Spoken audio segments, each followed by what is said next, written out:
Je prends comme ça. Joyeux demain, nous saluons le saint jour du Seigneur. Avec bonheur, nous adorons Dieu notre Rédempteur. Dans ta maison, tous rassemblés, nous t'offrons notre cœur. Reçois nos hommages sacrés au notre Dieu sauveur. Avec ton Église ici-bas, tous guidés par l'Esprit, nous prendrons part au saint combat du Seigneur Jésus-Christ. Salut au jour saint et béni, donné par le Seigneur, où tout son peuple réunit le nous avec ferveur. Voilà. Bienvenue à tous encore. Tu peux arrêter. Bienvenue à tous pour ce moment de louange. Viens mon âme, te réclame, car c'est toi qui m'as cherché. Pour te suivre, je te livre, mon cœur avec son péché. Viens mon âme, te réclame, mon bonheur est tout à toi. Je t'adore, je t'implore, ô Jésus, sois pour moi. Oui, ta grâce seule efface toutes mes iniquités. Tu pardonnes, tu me donnes la paix de t'es racheté. Viens mon âme, te réclame, mon bonheur est tout en toi. Je t'adore, je t'implore, ô Jésus, sois devant moi. À demeure, à chaque heure, mon rempart, mon défenseur, ma victoire et ma gloire, ô Jésus, mon seul sauveur. De mon âme te réclame, mon bonheur est tout à toi. Je t'adore, je t'implore, ô Jésus, demeure en moi. Nous allons prier pour ce petit moment de méditation. Nous allons prier pour ce petit moment de méditation. Notre Père, nous te remercions pour la grâce que tu nous donnes de nous réunir ce sabbat. Que ta miséricorde nous accompagne et que ton esprit nous guide et nous enseigne. Permets que cette parole tombe sur de la bonne terre au nom de Jésus-Christ. Amen. Amen.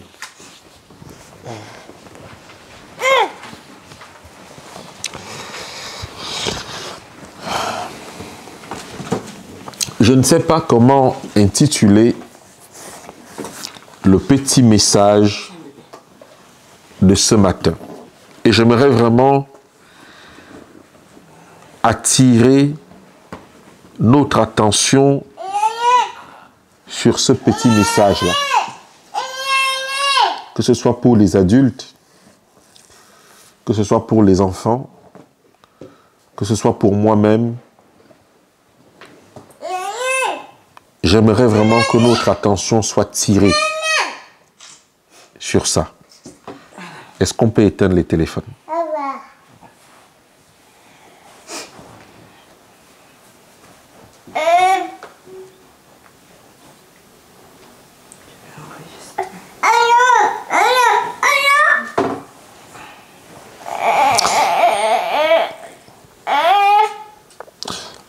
J'aimerais que nous puissions prendre ensemble Jean 3, le verset 14. Jean 3, le verset 14.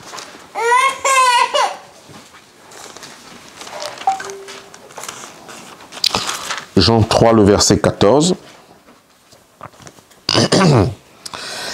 La Bible dit: et comme Moïse éleva le serpent dans le désert, il faut de même que le Fils de l'homme soit élevé, afin que quiconque croit en lui ait la vie éternelle. Et comme Moïse éleva le serpent dans le désert, il faut de même que le Fils de l'homme soit élevé, afin que quiconque croit en lui ait la vie éternelle. C'est très important de comprendre ce que Christ est en train de dire. Christ, homme, être humain, même s'il est Dieu, dit que il faut qu'il soit élevé comme le serpent dans le désert, n'est-ce pas? Pourquoi? Afin que tout homme croit en lui ait la vie éternelle. Donc le principe que Jésus va utiliser ici, que la divinité va utiliser, que le Conseil céleste a décidé, c'est que la seule façon d'attirer des hommes à Dieu, c'est que Christ soit comment? Élevé. Comme le serpent dans le désert. Mais comment le serpent dans le désert est élevé? Il est élevé à une hauteur où il est entre le ciel et la terre. Pourquoi? Pour que tous les hommes puissent le voir et ainsi avoir la vie éternelle. L'histoire du serpent dans le désert nous enseigne que la race humaine était mordue par le serpent ou par les serpents, n'est-ce pas? Et que personne ne pouvait se sauver de cette morsure de serpent. Il n'y avait aucun moyen, il n'y avait aucun antipoison. Mais Dieu a dit que pour que, après que l'homme et la femme aient été mordus dans le jardin d'Éden, pour qu'ils puissent avoir la vie éternelle, il faut que le Fils de l'homme soit élevé, comme le serpent dans le désert entre le ciel et la terre, et ainsi tous les hommes, afin que quiconque croira en lui ait la vie éternelle. Mais je dois avouer que ce n'est pas encore clair quand on y réfléchit bien. Alors, je voudrais qu'on prenne maintenant Jean 12, le verset 32, qui va nous éclairer. Jean 12, le verset 32. Oui, tu peux lire, Jérémie. Et moi, quand j'aurai été élevé de la terre, j'attirerai tous les hommes à moi. Tu peux continuer ainsi. Il disait cela pour indiquer de quelle mort il devrait mourir. Voilà. Jésus dit que il faut qu'il soit élevé pour attirer les hommes à lui.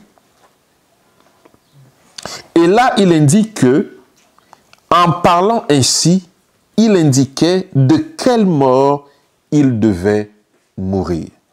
En d'autres termes, la seule façon d'attirer les hommes à Jésus-Christ, c'est qu'il soit élevé.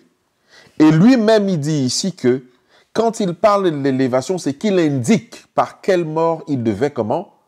Mourir. En d'autres termes, le serpent élevé, c'est Jésus-Christ, mais cette élévation, c'est une mort. Et sans cette mort, aucun être humain n'aurait la vie. Est-ce que nous sommes d'accord? Maintenant, on va voir si on peut mettre un autre terme dans ce terme élevé. C'est très important. Parce que nous sommes au temps de la fin. Et tout ce que nous sommes en train de voir là va nous être utile pour comprendre ce qui se passe et pourquoi Jésus s'exprime ainsi. Prenons avec moi, toujours dans le livre de Jean, cette fois-ci, Jean 7, le verset 39. Jean 7, le verset 39. Que dit la Bible sur Jean 7, le verset 39? Il dit cela de l'Esprit qu'allait recevoir ceux qui croiraient en lui. Car l'Esprit n'était pas encore donné parce que Jésus n'avait pas encore été glorifié. Oh! Là, nous avons quelque chose qui entre en scène. Les mots changent. On était à élever, n'est-ce pas? Maintenant, on est à glorifier. Nous avons vu qu'élever, c'est mourir. Maintenant, on nous dit glorifier. Et dans quel contexte? Dans le contexte où c'est encore Jésus lui-même qui parle. Il dit cela de l'Esprit que devaient recevoir ceux qui croiraient en lui, car l'Esprit n'était pas encore, parce que Jésus n'avait pas encore été glorifié. Pour sauver l'homme, la divinité a décidé que le Fils de Dieu, l'unique, soit élevé. En d'autres termes, l'histoire de la mort de Jésus n'a pas été décidée sur terre. Elle a été écrite dans le plan de la rédemption pour sauver l'homme. Et c'est l'histoire de la mort du Christ qui va attirer les hommes comme le serpent d'airain. Et Jésus le dit, lorsqu'il sera glorifié, il va attirer les gens. Et il parle de quoi? Dans Jean 12, verset 32, de sa propre mort, laquelle il devait mourir. Et nous savons que la mort à laquelle Jésus est mort, c'est quoi? La croix. La croix. Maintenant, cette expression est entrée. On parle maintenant de glorifier. Et c'est là que je voudrais en venir. Maintenant, pour comprendre ce que c'est que glorifier, pourquoi Jésus-Christ doit être élevé, pourquoi il doit être glorifié, est-ce que ça veut dire la même chose? Je vous invite maintenant à prendre un verset très important. Prenez avec moi Jean 31, Jean 13, versets 31 à 32. Jean 13, versets 31 à 32.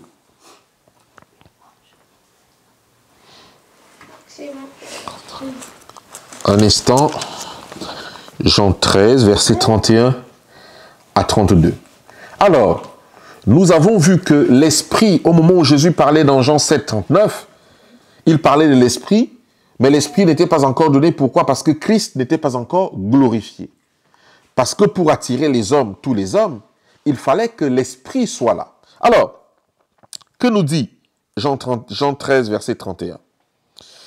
La Bible déclare que lorsque Judas fut sorti, Jésus dit maintenant, le Fils de l'homme a été glorifié et Dieu a été glorifié en lui.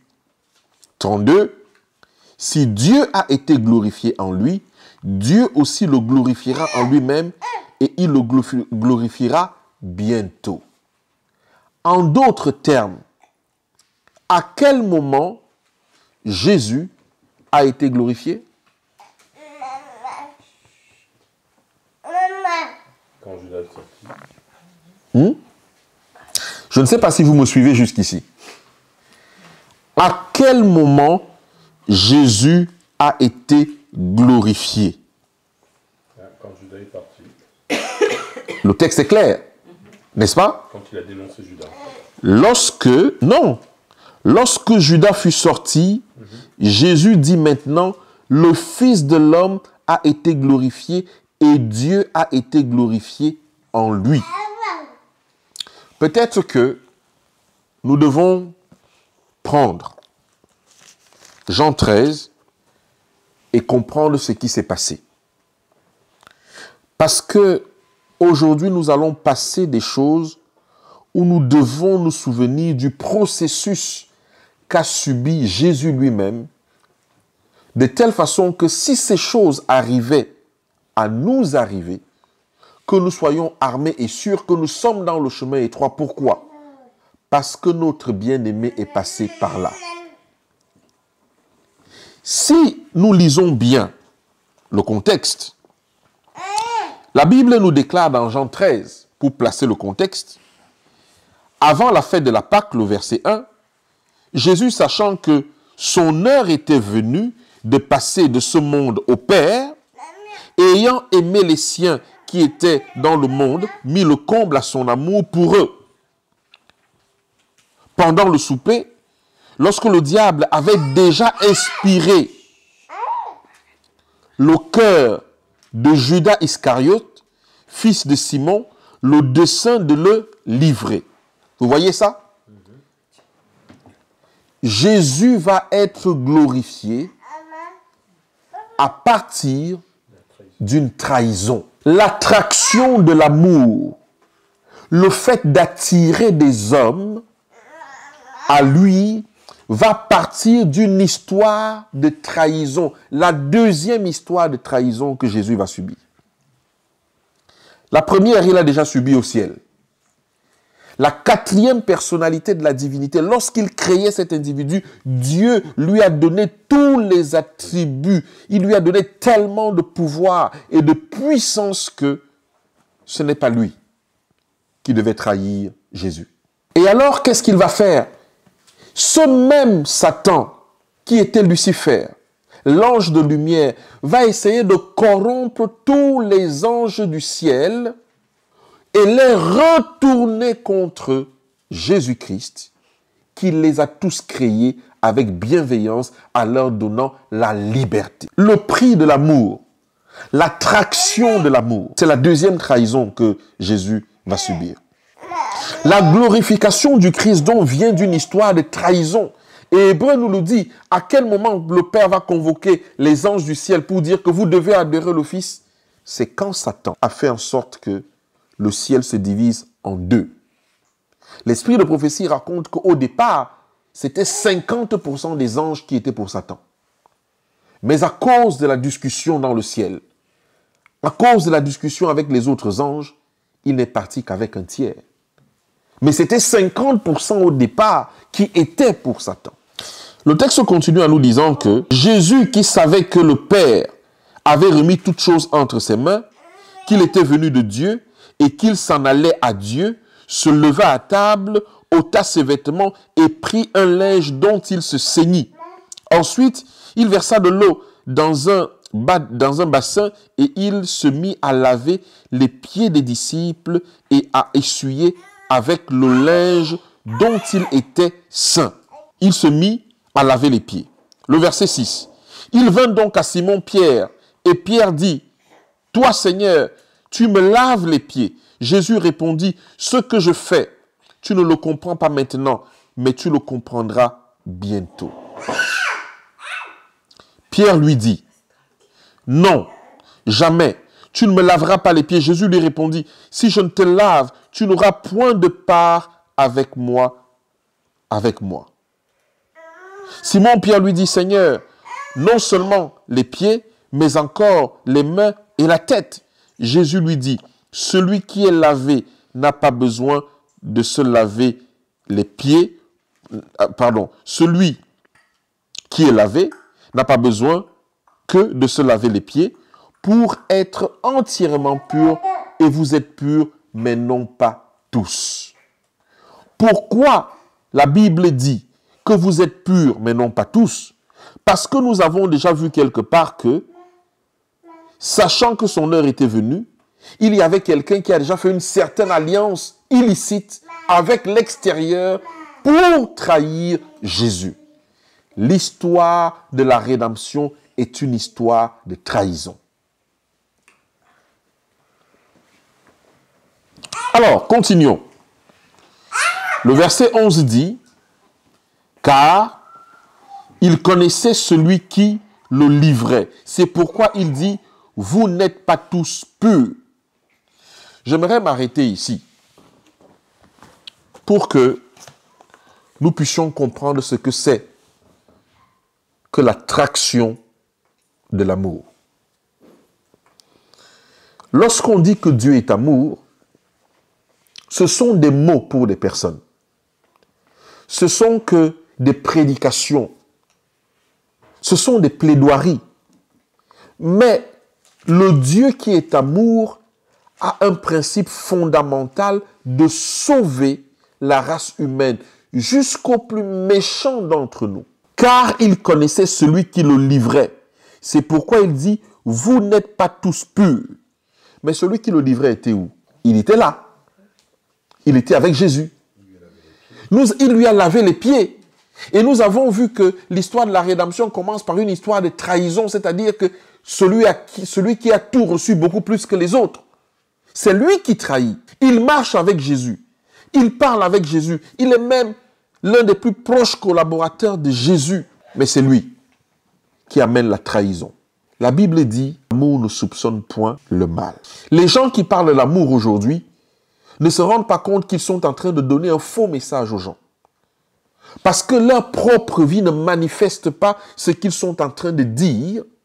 Pourquoi? L'amour ne soupçonne pas le mal. Mais ici, il est écrit ici que Jésus connaissait qui allait le trahir, mais il n'a jamais fait une réunion pour expulser Judas. Jamais. Il connaissait la Bible quand il était Dieu. Donc l'Esprit de Dieu était en lui comment? Sans mesure. Donc il connaissait qui était Judas, mais il n'a jamais fait une réunion pour l'expulser. Il n'a jamais fait une réunion pour dire aux disciples, méfiez-vous de Judas. Il n'a jamais fait une réunion pour dire que Judas... Non, rien du tout. Comment? Parce que l'amour a ceci d'essentiel, et Jésus va le dire plus loin, que celui qui l'a mis, c'est celui qui donne sa vie pour ses amis. Le problème ici, c'est jusqu'où pouvons-nous aller pour sauver quelqu'un? C'est pour ça que la Bible dit que Jésus fréquentait les gens de mauvaise vie. C'est quand on disait que Joseph est quelqu'un de mauvais que Jésus dit, ah, ça c'est mon gars, c'est avec lui que je vais rester.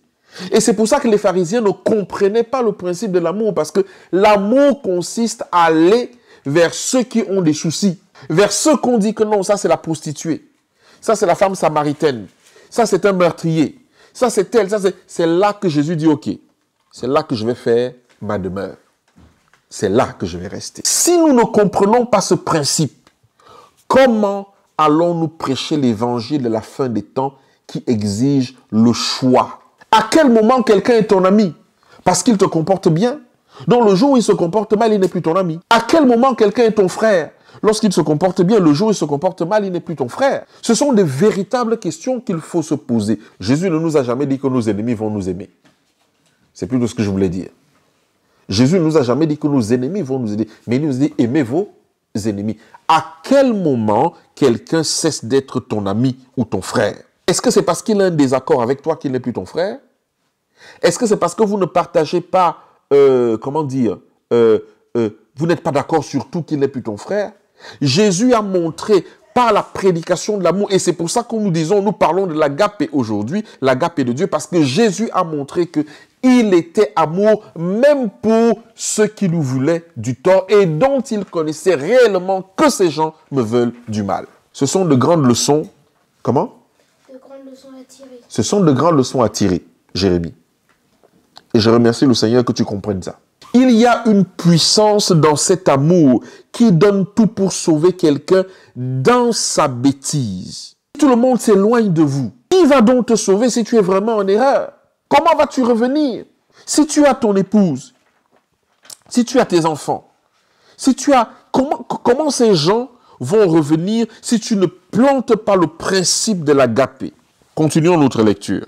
Attirer des hommes à Dieu, le monde entier et chaque chrétien doit comprendre que c'est une histoire de trahison. Pour que le Fils de l'homme soit élevé, il a d'abord fallu une trahison dans le ciel. Satan a trahi Jésus dans le ciel. Pour que la race humaine, après que le serpent nous ait mordu dans le jardin d'Éden, soit sauvée, il faut encore une histoire de trahison pour élever encore Jésus-Christ entre le ciel et la terre, de telle façon que lorsque les hommes vont voir cet individu qui donne sa vie pour les bons et pour les méchants, que tout le monde soit étonné. Que cet amour soit un amour brutal, brut. Et c'est pour ça que les musulmans n'y croient pas. Parce que c'est un amour tellement brutal de la façon dont il est présenté que les musulmans disent non, ce n'est pas possible. Ce n'est pas possible que l'innocent meure pour ce qu'il n'a pas fait. Ce n'est pas possible. C'est la folie de Dieu. Le mystère de la piété. Comment attirer les hommes à Jésus-Christ? Le sacrifice est énorme. C'est pour ça que la relation de la fin des temps, la prédication de la fin des temps ne sera jamais une prédication virtuelle, ne sera jamais une prédication par Zoom, ne sera jamais... C'est du relationnel. Relation avec Dieu, relation avec l'individu. C'est quand on est en relation avec un individu qu'on a la capacité de le sauver. Ce n'est pas une relation téléphonique. C'est pour ça que nous devons bénir les groupes de maisons qui sont le secret de Dieu de la fin des temps. C'est dans les groupes de maison qu'on sera en relation, qu'on va se porter les fardeaux, qu'on va pouvoir comprendre l'agape et vivre avec quelqu'un avec qui tu ne t'entends pas. C'est ça qui va former notre caractère. Vivre là où il y a de l'hostilité, mais vivre quand même. La Bible nous enseigne que David a péché parce que lorsque les rois allaient en guerre, qu'est-ce qui s'est passé? David est resté chez lui. Alors que chaque fois que David était en guerre, il ne pouvait pas voir Bathsheba sur le toit de sa maison. Oui. Non, rien. Il ne pouvait pas voir. Mais une fois que tu cherches du repos, une quiétude que Jésus ne te donne pas, forcément tu es exposé.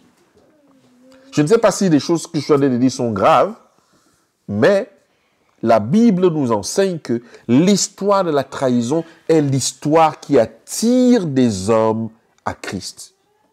Et que Christ, malgré qu'il savait que Judas était la personne, il était avec Judas jusqu'au bout. Vous allez voir. Alors, le verset 12. Après qu'il eut lavé les pieds et qu'il eut pris ses vêtements, il se remit à table et leur dit, « Comprenez-vous ce que je vous ai fait?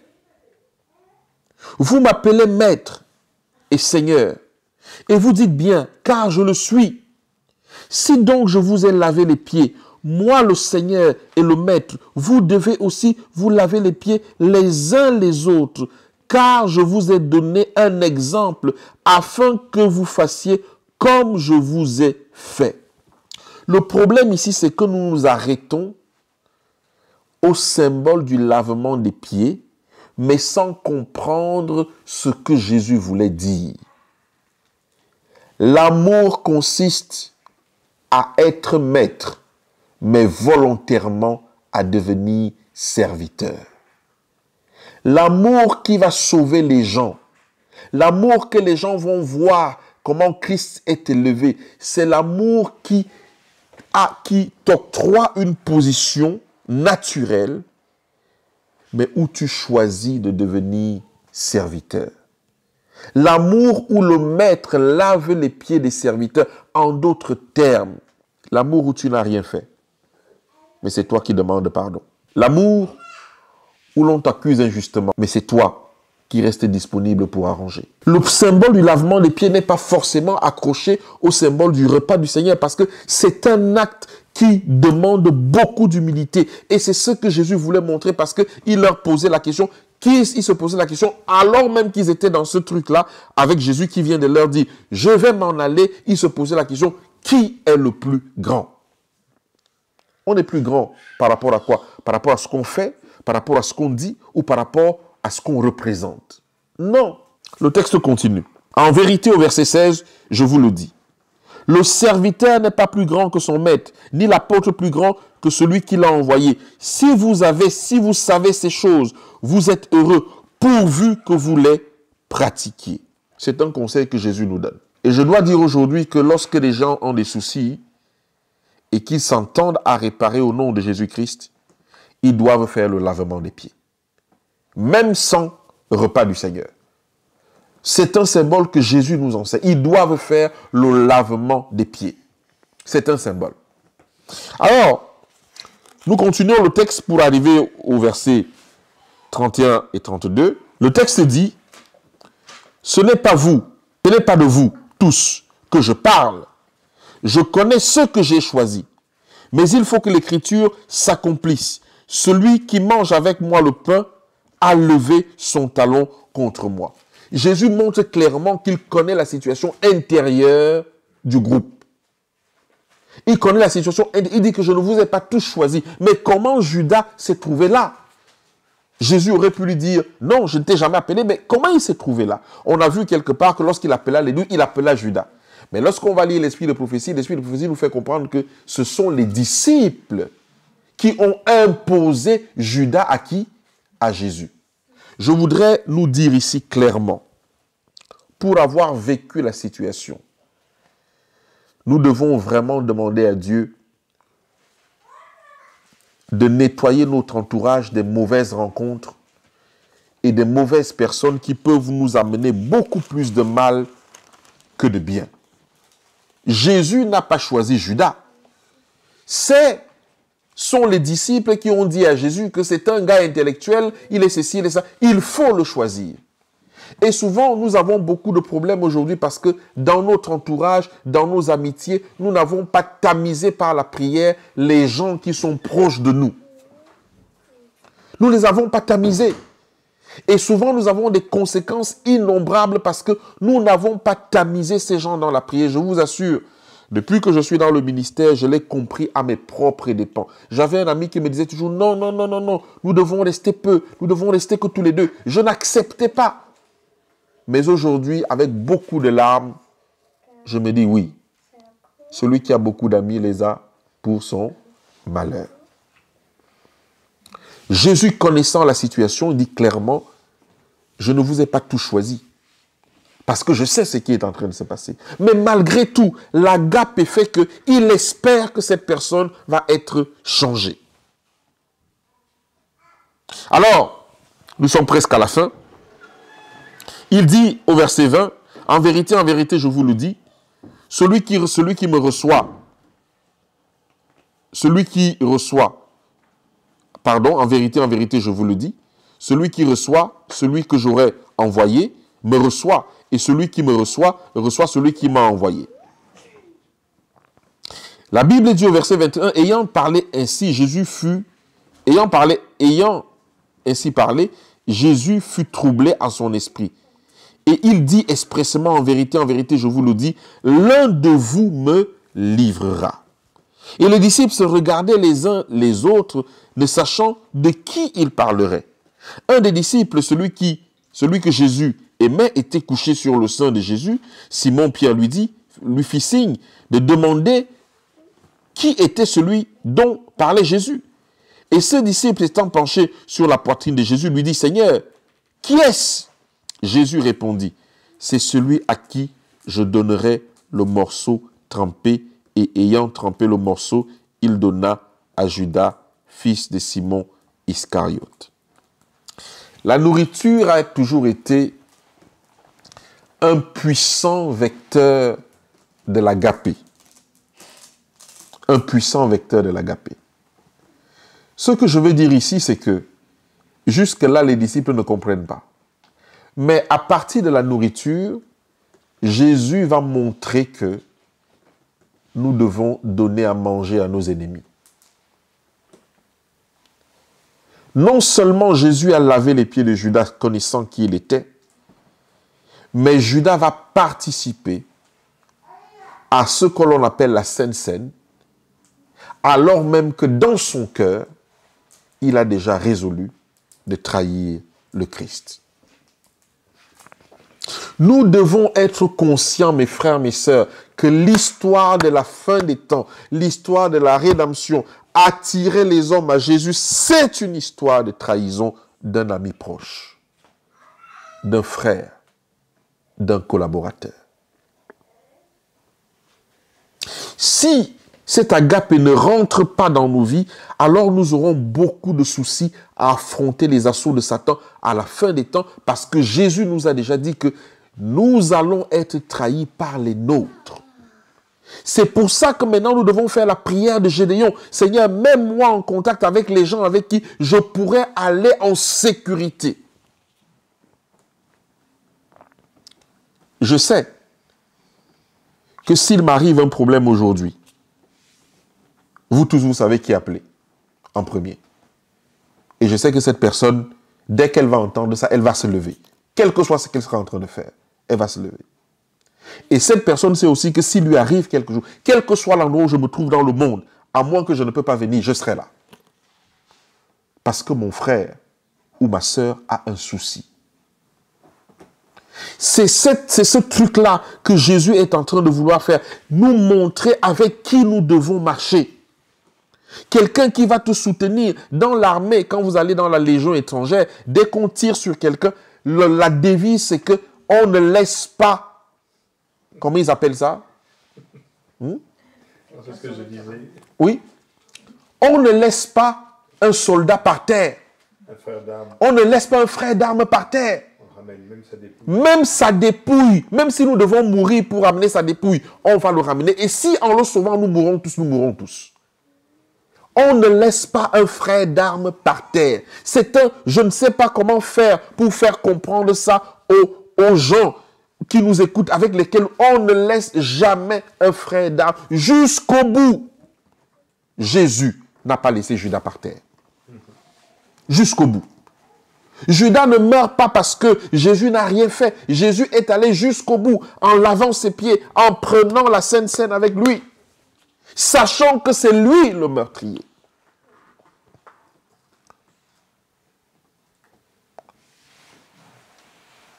Quel est ce qu'on a dans le cœur? Comment, lorsque nous sommes en difficulté, on utilise les armes que Dieu nous donne? Les armes de Dieu sont différentes des armes de l'ennemi. On ne laisse pas un frère d'armes par terre. Et ceux qui font ça vont rendre des comptes à Dieu, parce que Dieu va leur dire combien de fois j'ai été avec toi, combien d'années j'ai été avec toi, combien de temps je t'ai supporté. Toi, tu n'as même pas, comme il a dit à Pierre et Jean et Jacques, vous n'avez même pas pu veiller avec moi comment? Une heure. Donc toi, dès que juste ça, c'est déjà un problème pour toi. Comment tu vas vivre au ciel? Lorsque tes propres enfants vont te trahir demain, lorsque ta femme ou ton mari va tu feras comment? Tu perdras la foi? Parce que Jésus aurait déjà dû perdre la foi, puisque lui-même dit que son épouse est comment? Tiède, et qu'il est sur le point de faire quoi? De vomir son épouse.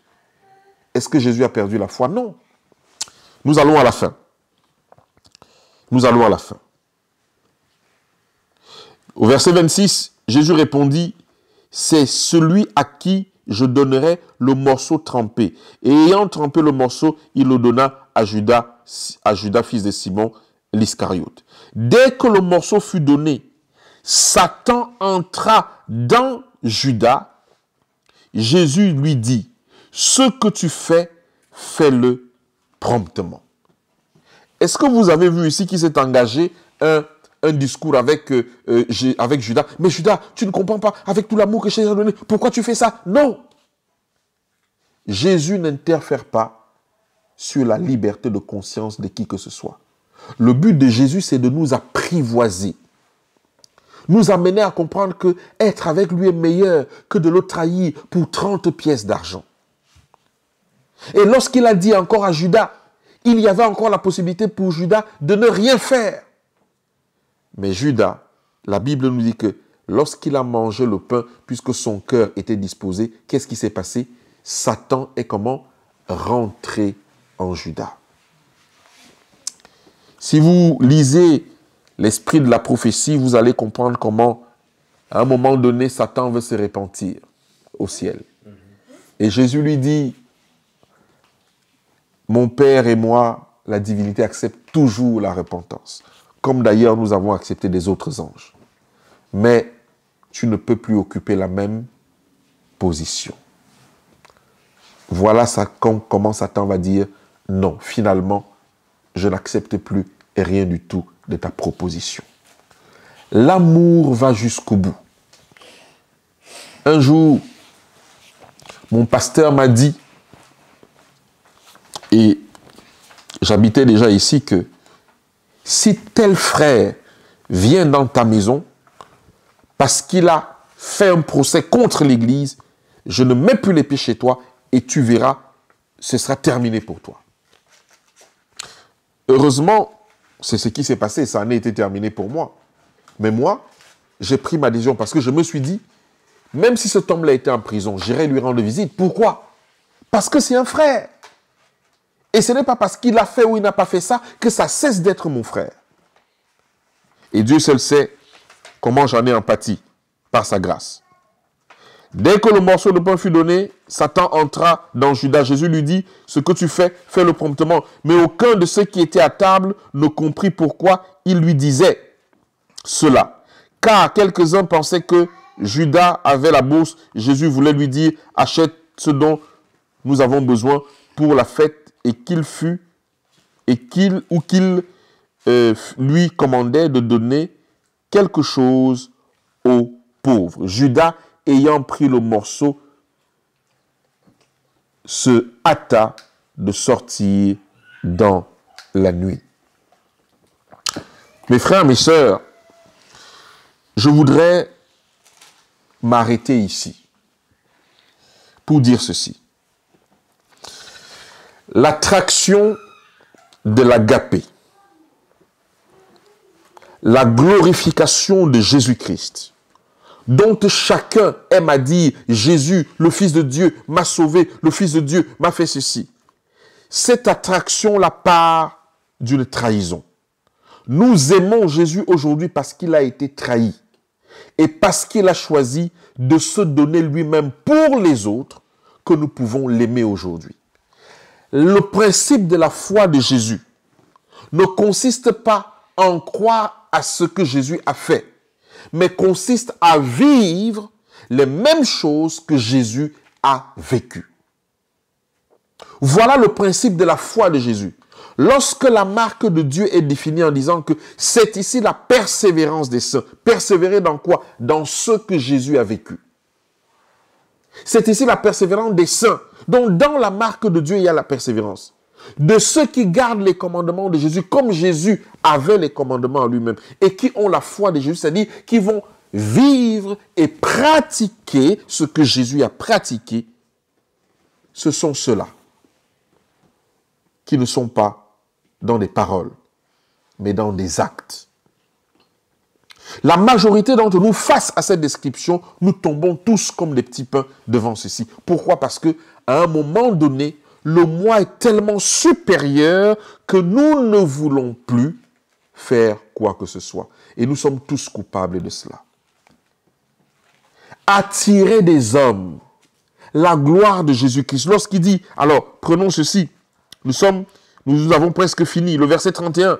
Lorsque Judas fut sorti, Jésus dit, maintenant le Fils de l'homme a été glorifié. Donc lorsque Judas va trahir son maître, lorsque Satan trahit Jésus, la Bible déclare, Jésus lui dit, maintenant Jésus a été glorifié. Mon frère, ma sœur, comment penses-tu être reconnu des anges? Comment penses-tu être glorifié? Je termine en nous montrant l'expression glorifié dans la Bible, ce que ça signifie en grec. Je suis allé en grec chercher ce que ça voulait dire glorifié. Glorifié, c'est un mot qui veut dire ceci.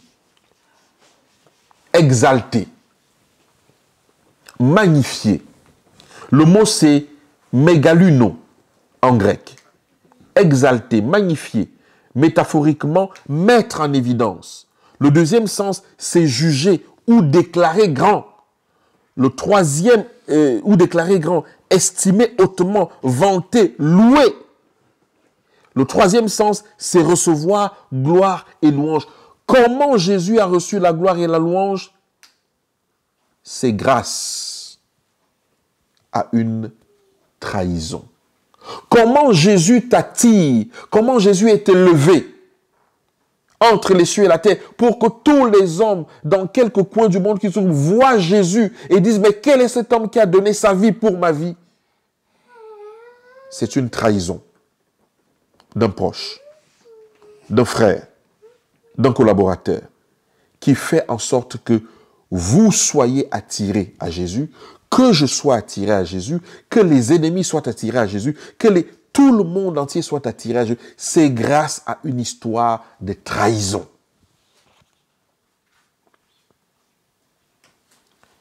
Et je m'en vais donc terminer en disant que lorsque Judas sort et que Satan est entré en lui, Jésus déclare, maintenant le Fils de l'homme est glorifié. La gloire d'un homme ne vient jamais avant l'épreuve qui va constituer l'exaltation. La gloire d'un homme vient toujours après l'épreuve. Lorsque Dieu veut donner une responsabilité à quelqu'un, il va d'abord l'éprouver durement. Abraham est passé par là. David est passé par là. La gloire vient toujours après l'épreuve. Et Jésus est passé par là. La force de l'attraction de Jésus vient d'une histoire de trahison. Mon frère, ma sœur, je veux m'arrêter jusqu'ici pour nous dire quelque chose. Es-tu prêt? Est-ce que je suis prêt à vivre maintenant la foi de Jésus? Il y aura beaucoup de divisions, beaucoup de séparations. Depuis que je fais la prière de Gédéon et que mon épouse l'a faite aussi, je constate énormément de défections. Et même, à un moment donné, j'ai voulu rentrer derrière pour dire non, non, non, Seigneur, arrête jusque-là. Mais il faut à un moment donné avoir des gens, des frères et sœurs au cœur pur. Vous voulez vous mettre ensemble pour aller prendre un petit lopin de terre ensemble. Avec qui allez-vous faire ça? Si les cœurs n'ont pas connu l'agapé, avec qui? Est-ce qu'on peut se mettre ensemble dans un terrain cultivé et avec qui allons-nous faire ça? Est-ce que je peux être là? Je dis, voilà Joseph qui est mon bien-aimé frère, je pense à ses intérêts avant de penser aux miens. Et parce que je sais que je pense, lui aussi va penser à mes intérêts avant de penser aux siens. Comment allons-nous arriver à attirer des hommes à Christ si entre nous, nous ne pouvons pas être des hommes et des femmes au cœur pur? Oh, ceux qui vont m'entendre vont dire, mais hey, on connaît tes histoires, tu n'as pas le cœur pur. Mais faites attention les amis, parce que vous ne savez pas, personne ne sait de quoi il parle en réalité. Je veux nous inviter tous à expérimenter l'agapé de Jésus-Christ, à expérimenter la foi de Jésus et à garder les yeux fixés sur Jésus. L'agapé, ce n'est pas un ensemble de paroles, nous l'avons vu, c'est un ensemble d'actes. Et tous ceux qui vont poser ces actes, comme Jésus l'a dit, que vous êtes heureux si vous connaissez ces choses, mais seulement si vous les mettez en pratique. Il y a une chose à faire. On ne défie pas l'ennemi avec ses propres armes. On défie l'ennemi avec les armes de Dieu. Je te frappe, ne me réponds pas. Je laisse la possibilité à Dieu de régler le problème. Si ce sont des choses que nous mettons en pratique, mes frères et sœurs, vous allez voir que notre caractère va changer. Notre caractère va changer.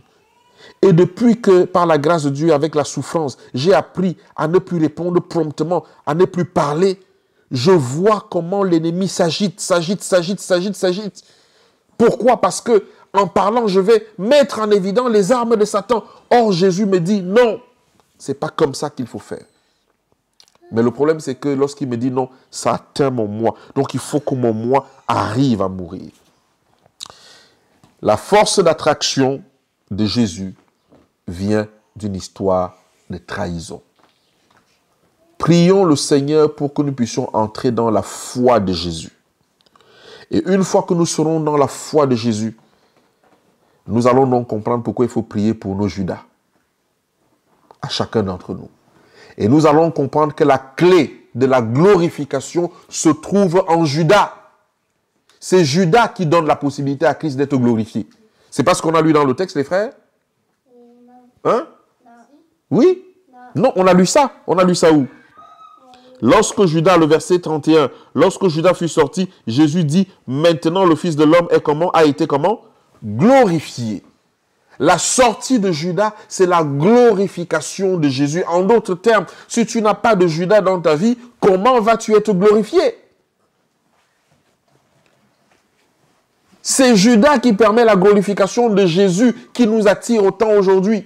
Comme c'est Satan qui permet la glorification de Jésus aujourd'hui. Nous devons avoir des caractères trempés et purs. La glorification vient de... La glorification de Jésus est partie de Judas. Et c'est pour ça que vous allez voir, lorsque l'homme est donc glorifié par Dieu, il a le cœur d'Étienne. Il a le cœur de Paul. Il a le cœur de Pierre. Des gens qui, lorsqu'ils reçoivent du mal, ne renvoient pas le mal. Pourquoi? Parce qu'ils ont été glorifiés. Ils ont été glorifiés, comme Jésus lui-même. Oui, Joseph. Ce que tu dis m'évoque le texte de Jacques, oui. 1, versets 2 à 4. Mes frères, regardez comme un sujet de joie complète les diverses épreuves auxquelles vous pouvez être exposés, sachant que l'épreuve de votre foi produit la patience. Mais il faut que la patience accomplisse parfaitement son œuvre, afin que vous soyez parfaits et accomplis sans faillir en rien. C'est donc l'épreuve qui nous rend parfaits. C'est l'épreuve qui nous rend parfaits. C'est Jacques combien? Jacques 1, verset 2 à 4. Jacques 1, verset 2. Ce sont les preuves, c'est l'épreuve qui nous rend parfaits. C'est pour ça qu'aujourd'hui, je m'étonne de ce que j'entends et de ce que d'ailleurs Joseph entend aussi, mais nous sommes tranquilles. Avant, ouh là là là là là là là là là là, j'aurais réglé ça à un temps, 2 mouvements bien faits, correctement. J'allais faire du face-to-face. Mais aujourd'hui, avec la patience, tu vois comment ton caractère change et tu vois comment le Seigneur maintient tes lèvres pour ne pas dire n'importe quoi. Tu dis, mince, si on revenait 10 ans en arrière, mais j'allais faire ça bien comme il faut. L'épreuve produit la patience, la glorification de Christ, l'attraction de Christ. Pourquoi les hommes sont attirés? C'est parce qu'il a passé une... Et la Bible dit, Dieu l'a souverainement, comment? Élevé. Pourquoi? Parce que lorsqu'il était dans la croix, sur la croix, tout le monde l'a vu. Alors qu'il n'avait rien fait. C'était pour l'humanité. Nous devons donc nous apprêter à entrer dans le secret de Dieu dans les groupes de maison pour que nous nous frottions avec nos défauts et nos qualités. Nous apprenons à supporter les autres. Nous apprenons à supporter les déboires des autres. Nous apprenons à supporter les ronflements des autres. Nous apprenons à supporter la façon de manger des autres. Parce que notre objectif, c'est Jésus-Christ. Et nous devons faire comme il a fait. Que le Seigneur nous aide, ce sabbat, à intégrer que la glorification vient de la trahison. Parce que ça nous pousse à manifester un amour surhumain. Voilà. Ça nous pousse à manifester un amour surhumain. Ce n'est pas normal cet amour. Ce n'est pas normal ce genre d'amour. Ce n'est pas normal. Et parce que ce n'est pas normal, nous sommes déjà maintenant dans la sphère de Dieu. C'est ce que Dieu attend. De donner à quelqu'un un amour qui n'est pas normal. Et une fois que tu donnes un amour qui n'est pas normal, tu commences donc à comprendre Cantique des Cantiques, qui dit que l'amour est comme la mort, ses ardeurs sont des ardeurs de feu. Lorsqu'un homme donnerait tous les biens de sa maison pour l'amour, il ne s'attirerait que du mépris. Que le Seigneur nous aide, que le Seigneur nous bénisse et que le Seigneur nous accompagne. Amen. Nous allons prier. Notre Père qui est dans les cieux, Nous sommes loin du compte, Père. Et nous sommes comme ces eaux desséchées qui ont besoin de ton esprit pour nous ranimer, pour nous donner de la chair, pour que nous puissions vivre à nouveau. Aide-nous à expérimenter l'agapé. Aide-nous à expérimenter l'agapé. Seigneur, aide-nous à expérimenter l'agapé. Merci de nous donner des chemins par lesquels nous allons parvenir au chemin étroit. Merci de permettre que la vie de Jésus brise nos cœurs et nos âmes. Merci de permettre que la grâce de Jésus transforme nos vies. Seigneur, aide-nous à ne pas être des cymbales qui résonnent des gens qui parlent de l'amour, mais qui n'ont pas l'amour dans leur cœur. Les gens qui prêchent l'amour, mais qui n'ont pas l'amour dans leur cœur. Des gens qui prient en oubliant Ésaïe 58. Seigneur, des gens qui organisent des choses alors que le cœur est noir. Des gens qui sont des végétaliens même, alors qu'ils sont durs de caractère. Les gens qui parlent de l'esprit alors que l'amour de Dieu n'est pas en eux. Seigneur, aide-nous à être remplis de toi, à être des serviteurs authentiques, des hommes et des femmes sur lesquels tu peux dire bon et fidèle serviteur, des gens sur lesquels tu lis l'histoire de leur cœur. Ô Dieu, aide-nous à vivre dans ton agapé. Au nom de Jésus-Christ. Amen.